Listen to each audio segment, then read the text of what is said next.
morning. Today, you will be participating in a third grade reading and writing diagnostic assessment. Please make sure you have all tools in front of you to complete the assessment. You will need a pencil as well as your testing booklet, which looks like this, and a scratch sheet of paper. Please ensure that your name is on your paper and the date. When you are ready to move forward, please make sure that you use the button to help you navigate through this video. If you need any help, of course, you can ask Ms. Jones.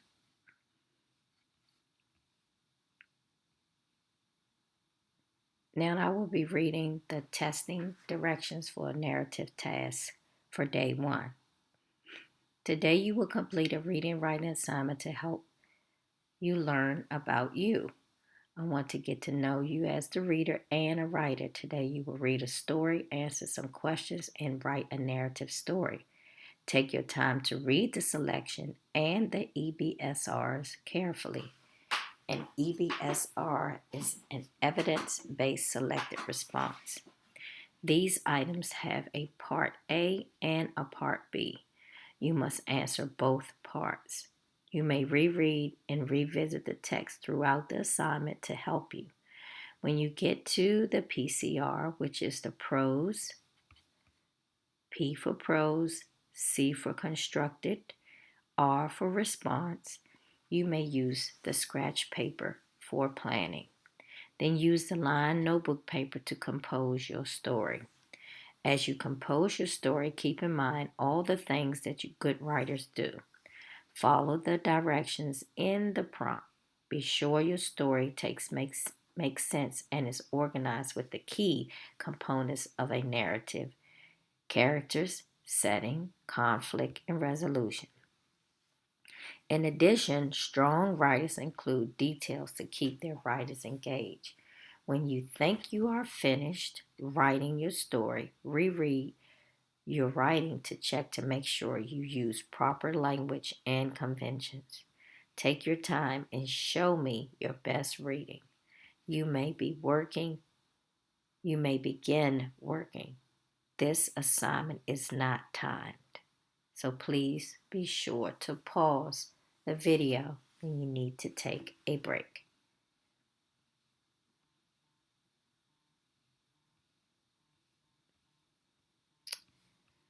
Day 1. Directions. Read the fantasy Prudy's problem and how she solved it. As you read, pay close attention to Prudy's collection as you answer the questions to prepare to write a narrative story.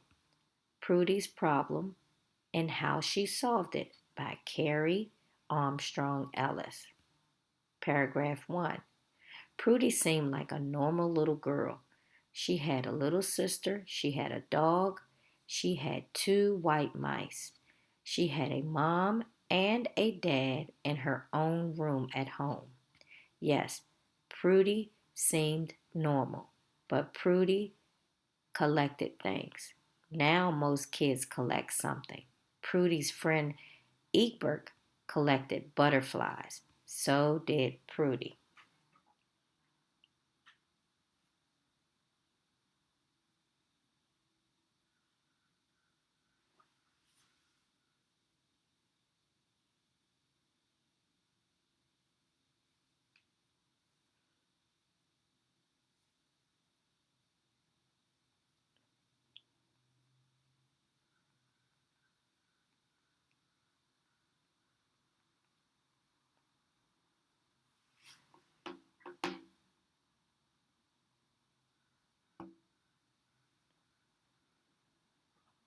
Belinda had a stamp collection. So did Prudy. Harold collected tinfoil and made it into a big ball. So did Prudy. All her friends had collections, and so did Prudy. But Prudy collected everything. Paragraph 2. She saved rocks, feathers, leaves, twigs, dead bugs, and old flowers. She kept a box full of interesting fungi in the bottom drawer of her dresser. She saved every picture she had ever drawn and every Valentine she had ever gotten. She saved pretty paper napkins from parties and kept them in her desk drawer. She had 614 stuffed animals in different unnatural colors. Paragraph 3. She had collections of ribbons, shoelaces, souvenirs, postcards, flowered fabric, scraps, pencils with fancy ends, pink scarves with orange polka dots, old calendars, salt and pepper shakers with faces, dried out erasers, plastic lizards, pointy sunglasses, china animals, heart-shaped candy boxes with the paper candy cups still inside, tufts of hair from different breeds of dogs. Paragraph 4. She just could not throw away anything. It drove her dad to distraction. He was a very tidy person who did not like clutter. He started saying unpleasant things as he tried to mow the lawn. Prudy, you have a problem, he said. What do you mean? She asked, baffled. You just have too much stuff. Why don't we haul it all to the dump? He suggested hopefully.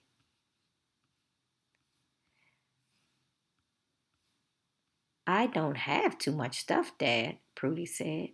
And then one day, when Prudy was walking home from school, something shiny caught her eye. It was a silver gum wrapper. I must take this home for my shiny things collection, she thought. She ran home and tried to squeeze it into her room. Next page. Something started to happen. The walls started to bulge. The door started to strain at the hinges. The pressure was building higher and higher. The room exploded with an enormous bang. Bits and pieces of new stuff flew everywhere. Holy smokes, said Prudy. I guess maybe I don't have a little problem. For 6 weeks, everyone pitched in to gather Prudy's scattered collections. Now what, Prudy? Said her family. Now what, Prudy? Said her friends.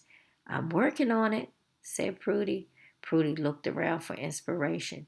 She visited an art collection. She visited a fish collection. She visited a rock collection. She went into the library to find ideas.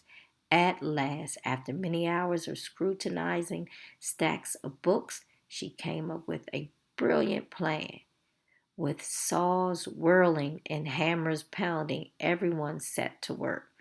The Prudy Museum of Indescribable Wonderment was an amazing sight to behold. Everyone wanted to go visit. Within a year, it was the biggest tourist attraction in Prudy's town. Look at that Egbert, said Belinda. Did you ever realize how many kinds of gem socks there are? I had no idea. Cheese rinds could be so fascinating, said Prudy's mother. Can I go to the gift shop? Said Evie. At last, Prudy's collections were neat and orderly and appreciated by everyone. Now she could sit back and enjoy the museum of all her happy visitors. But she could never really stop collecting. And that's the end of the story. Turn the page at this point. I want you to be on number 1. Number 1 question. There are a few questions, but we'll start with number 1. Part A of number 1. What was Prudy's biggest problem in the story? A. Prudy did everything her friends did. B. Prudy didn't listen to her mother. C. Prudy's collections were too big for her room. Prudy's family complained about her collections. What was Prudy's biggest problem in the story? Part B. Which detail from the passage best supports the answer to Part A? All her friends had collections, and so did Prudy. I don't have too much stuff, Dad. I must take time. I must take this home for my shiny thing collections. The room exploded with an enormous bang. Which detail from the passage best supports the answer to Part A?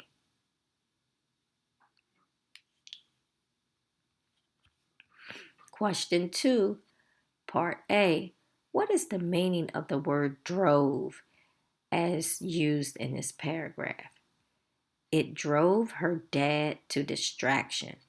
He was a very tidy person who did not like clutter. He started saying unpleasant things as he tried to mow the lawn. What does the meaning of drove mean? To cause, to move, to work, to carry. What does the meaning of drove as it is used in the paragraph?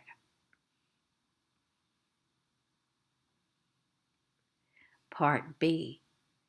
Which phrase from the story helps the reader know the meaning of drove? Could not throw, a very tidy person, tried to mow the lawn. What do you mean? Which phrase from the story helps the reader know the meaning of drove? Question 3, Part A. Based on the story, how does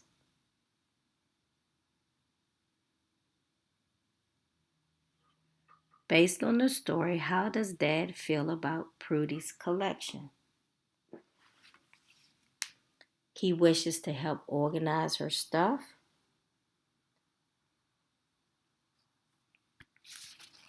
He thinks that the collection is interesting. He knows it makes her just like her friends. He wants to get rid of her collections. Which statement from the story best shows Dad's feelings about Prudy's collecting habit? He started saying unpleasant things. Why don't we haul it all to the dump? Was an amazing sight to behold. I had no idea cheese rinds could be so fascinating.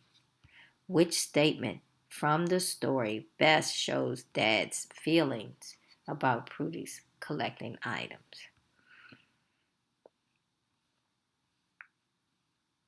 Part 4. Which event caused Prudy's room to explode? Prudy's collected stamps just like Belinda. Prudy visited various collections all over town. Prudy added a silver gun wrapper to her collection. Prudy created a museum that everyone came to see.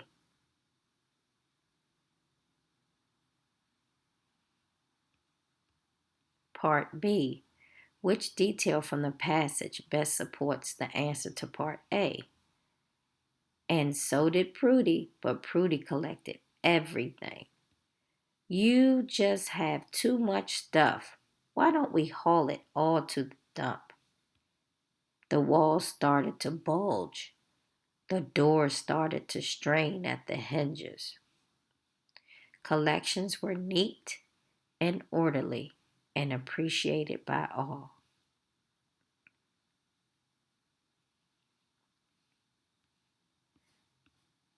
Number 5, Part A. What is the meaning of the word brilliant as it is used in the following sentence? At last, after many hours of scrutinizing stacks of books, she came up with a brilliant plan. Glittering, strong, wonderful, talented. What is the meaning of the word brilliant as it is used in the following sentence? Part B. Which phrase from the selection helps you understand the meaning of brilliant? Looked around for inspiration, saw whirling and hammers pounding, everyone set to work, an amazing sight to behold. Number 6, Part A. Which of Prudy's actions helped her solve her problem? She continued to take home items to add to her collection.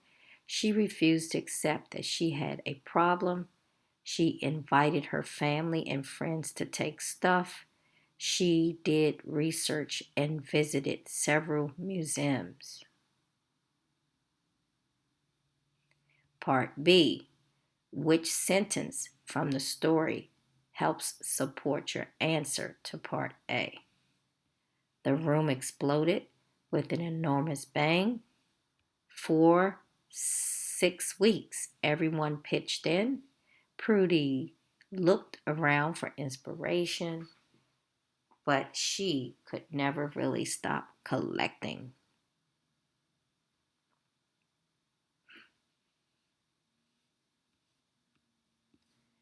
Seven, Part A. What lesson did Prudy learn by the end of the story? It is important to keep collections of all kinds of things. You shouldn't ever throw anything away. Collections can be enjoyed if organized for others to see. Children can clean their room every week. Part B. Which statement from the story best supports Part A? Belinda had a stamp collection. I must take this home for my shiny things collection. Prudy looked around for inspiration. The Prudy Museum of Indescribable Wonderment was an amazing sight. Which statement from the story best supports Part A? Now it's time for you to take your writing paper and participate in a writing constructed response. In the fantasy story, Prudy's problem and how she solved it, Prudy found a way to contain her collections. Based on the information in the story, write a short story about the experiences of a third grader who visited the Prudy Museum of Indescribable Wonderment. Be sure to use what you learned about Prudy's collections as you explain the student's experience at the museum.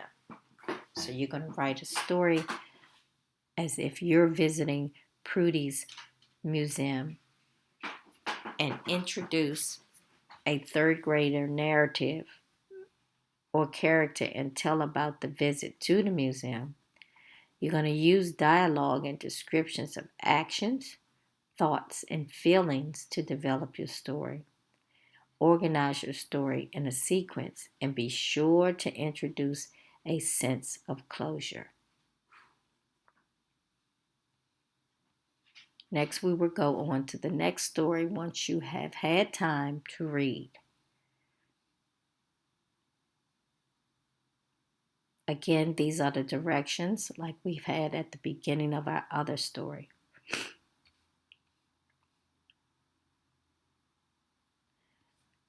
Read the article, The World's Deadliest Animals and Saving Great White Monster. As you read, pay close attention to the information you learn about sharks and consider how each author feels about sharks. You will write an essay comparing and contrasting how the people in both articles feel about sharks. The World's Deadliest Animals. These killer creatures live all over Earth, but they have one thing in common. You don't want to mess with them. By Janice Behrens. They bite, they scratch, they suck blood. Many animals use their teeth and claws to hunt or to fight back. They make That makes the animal kingdom a dangerous place.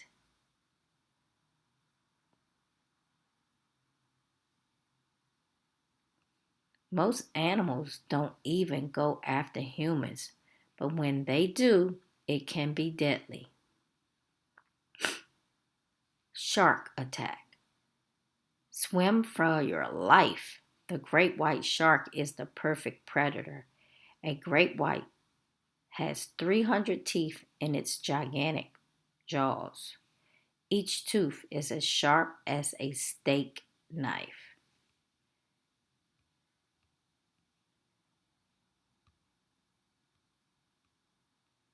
When this shark bites, it tears flesh. Then more sharks show up. These killers can smell blood from as far as 3 miles. Sharks hunt other fish and seals. A shark tracks its meals from below. Then it shoots up and chops. Sometimes one mistakes Sometimes one mistakes a surfer for food. Seals and surfers are often lifted several feet into the air, says John McCosser, a shark expert. Sharks don't usually eat people, but one bite can take off a leg or an arm. Part A. Reread the sentence from the passage. Sharks hunt other fish and seals. A shark tracks its meals from below. What does the word tracks mean as used in the text? Eats, catches, follows, records. Which phrase from the article helps the reader understand the meaning of tracks? Each tooth is as sharp as.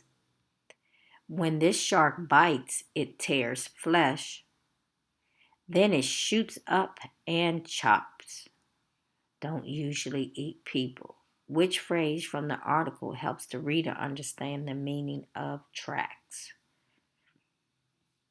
Number 10, Part A. What is the main idea of this text? Sharks rarely attack humans but do not hunt other sea animals. Sharks are an important part of the ocean food chain. Sharks are dangerous to humans, especially surfers. Sharks' sharp teeth make it a wonderful hunter. Part B. Which sentence from the article supports answer to Part A? Most animals don't go after humans. The great white shark is the perfect predator. Then more sharks show up. Sometimes one mistake a surfer for food.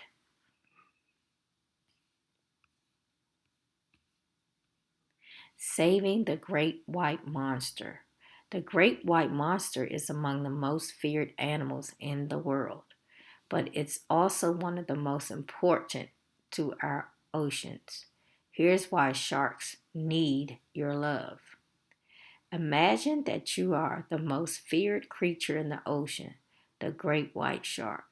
Whenever you go, you spread terror. Fish scatter, dolphins scamper away. Even killer whales aren't safe around you. And no wonder, there is no animal in the sea that you cannot kill. You attack by surprise like an underwater missile. You hit with the force of your 4,000-pound body and then chop. Your jaw, your jaw has more than 300 feet. Your bite is 3 times as strong as of a lion. You are, but you are not just a killing machine. You are a very smart fish. You can travel more than 10,000 miles in a single year. You are also incredibly important to the world's ocean. As the animal at the top of the food chain, You keep the oceans in balance for millions of years. Sharks like you have survived with nothing to fear. But in recent years, that has changed. You are now in terrible danger. Around the world, sharks like you are being hunted and killed. Over the past 10 years, an average of 100 million sharks have been killed every year. That's right, 100 million sharks every year. In some parts of the world, sharks have disappeared. Many species, including great whites, are in a danger of extinction. What horrible creatures are killing the world's sharks? They don't have fanged teeth. They don't even live in the sea. They are humans. Killing for soup. Humans have been hunting sharks for thousands of years. Native Americans used the teeth of sharks for carving and cutting. Early Americans used oil from sharks to waterproof their ships. But it wasn't until the 1990s that sharks started to be hunted in large numbers. They are hunted for their fins, the key ingredient in shark's fin soup. This soup is a delicacy in China, where a single bowl can cost $300. The soup is not known for its good taste. Instead, it is served to impress important guests at banquets and weddings.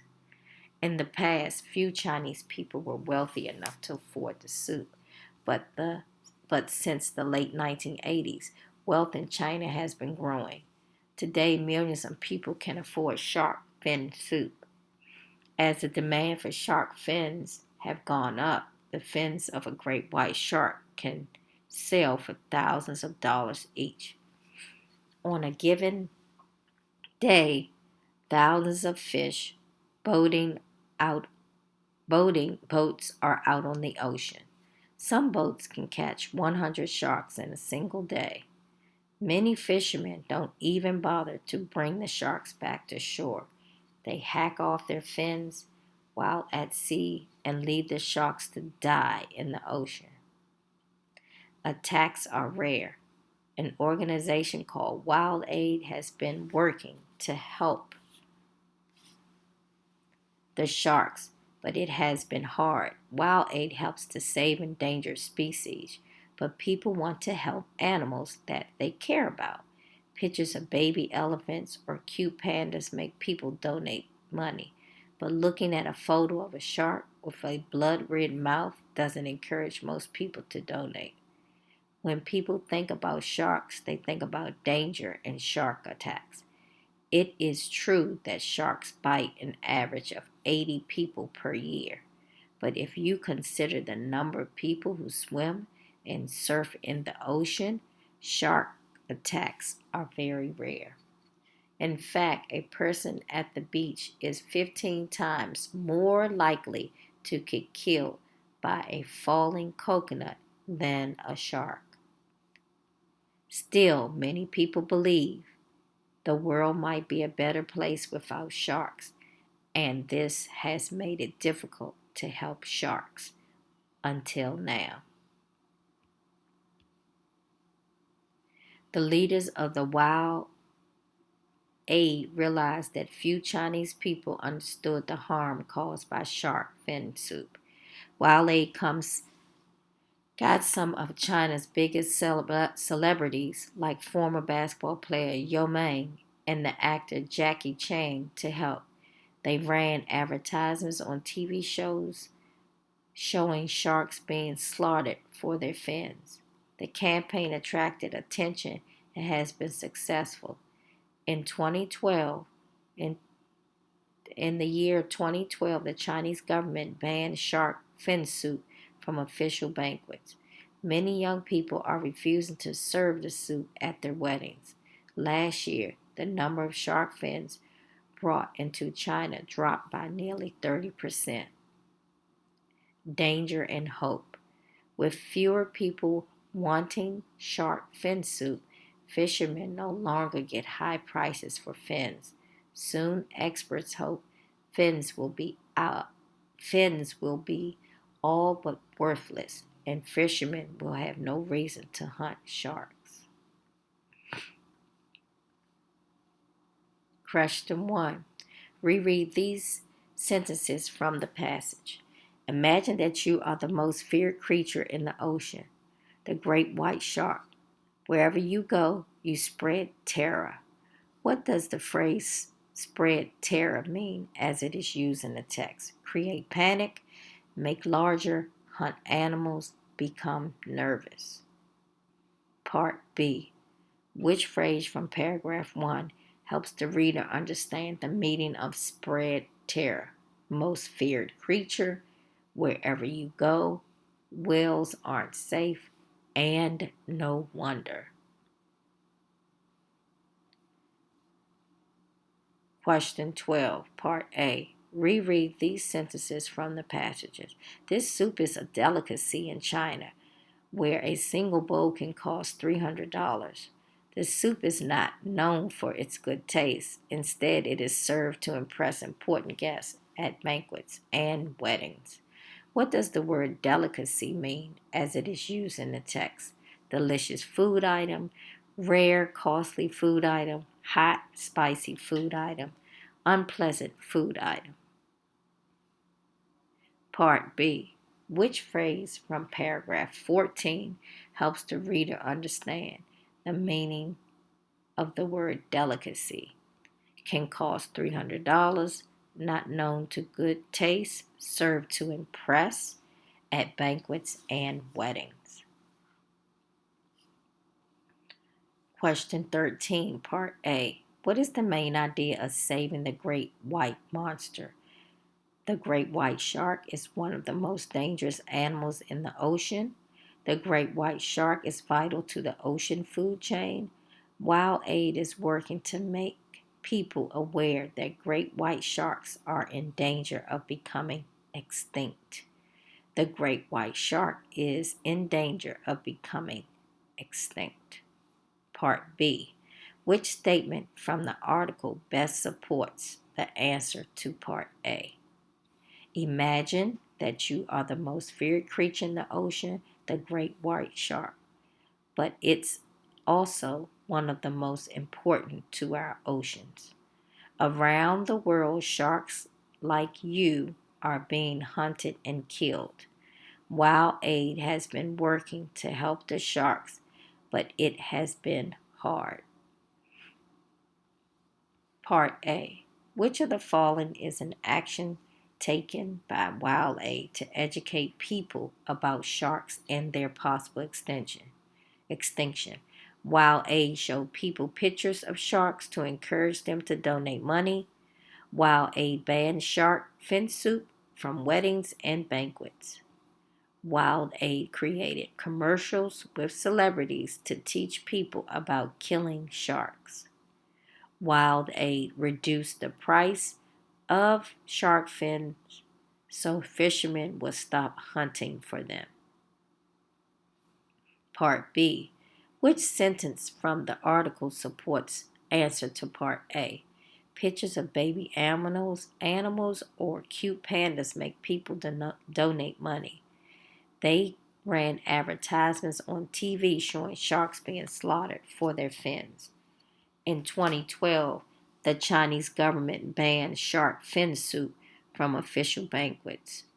With fewer people wanting shark fin soup, fishermen will no longer get high prices for fins. Number 15, Part A. Which statement describes an important fact about sharks found in both articles? Humans have been hunting sharks for shark fin soup. Shark bites and attacks can be deadly. Sharks are a part of ocean food chain. Sharks are in danger of becoming extinct. Which detail from Saving the Great White Shark supports the answer to Part A? There is no animal in the sea that you cannot kill.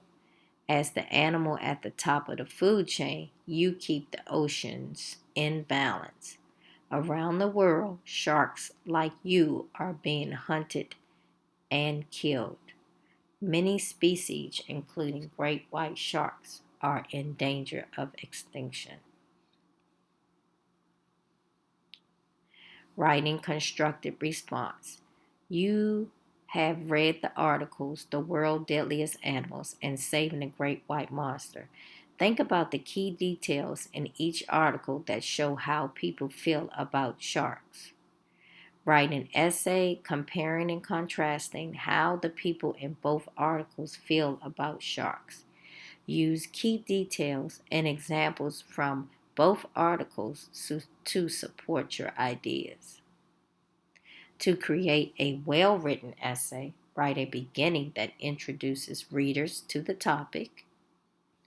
Use facts and details, such as examples and definitions and expert words, to teach readers about your topic. Use transition words to connect different bits of information together, such as also, another, and, more, a but. Those are all transition words. Write an ending for your article. Use proper language and conventions such as capitalization, usage, punctuation, and spelling.